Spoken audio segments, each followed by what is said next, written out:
Hi, I'm here with Sean McDowell, who just spoke at the EPS Apologetics Conference. And Sean, again, tell me a little bit more about the talk that you gave, how apologetics is making an impact, not only within evangelism, but even within the youth and the broader culture. Well, I gave a talk that's dear to my heart, and it's called What Skeptics Wish That Christians Knew. And I start off of telling the audience and hoping that they realize the fact that in philosophy and in apologetics, we live in a golden age. That there are more arguments, there's more evidence than ever, and Christians, we can hold our heads high and realize this. But then I stop and I make a point and I say, if the relational is not there, the content doesn't matter. Oh, that's a great point. It doesn't matter if we have all the truth on our sides, but we don't have the relational abilities to love people, to listen to people, to just communicate it in a way that's receptive to somebody. Yeah. So in my talk, I said there's two components. There's a relationship and there's truth.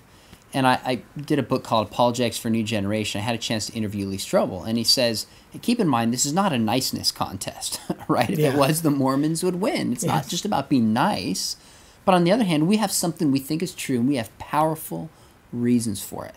And often the way to kind of till the soil and earn the right to be heard with somebody is that relational capital.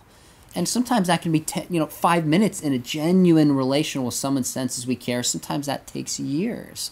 So I was just trying to give a plan for people through the book of Proverbs, a ways of just kind of going deeper above the surface, really getting to what somebody's needs are, where they're at, and then being able to kind of deliver or give an apologetic that's going to meet the heart and also meet the mind.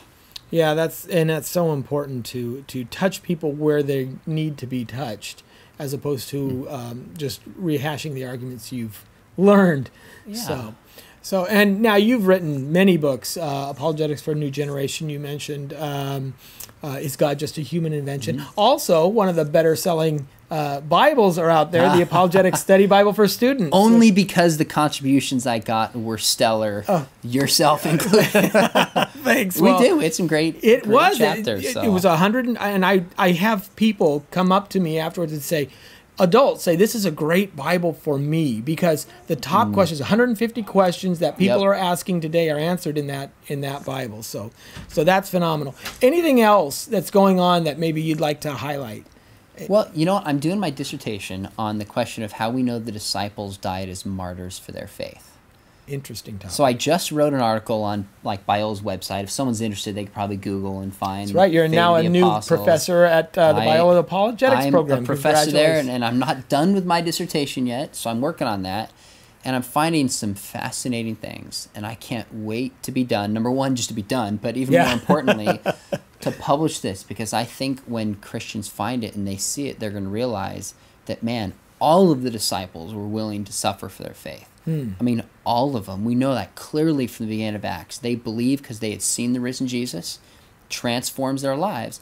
They're willing to suffer. They're willing to die. And we have good evidence that, in fact, some of them really did go to the grave refusing to recant their faith. And I think it's an argument we need to nuance a little bit. We've overstated the case, I think, in the past. But if we state it very carefully, I think it's one powerful piece of evidence for the credibility of the claims that the disciples made. Yeah, I agree. That's great stuff. Well, keep me abreast of it. Let me know when you're finished. And thanks for all that you're doing, man. I appreciate it. Well, thanks for being a cheerleader. Right. So, in a good sense, cheerleader. That's right. Okay.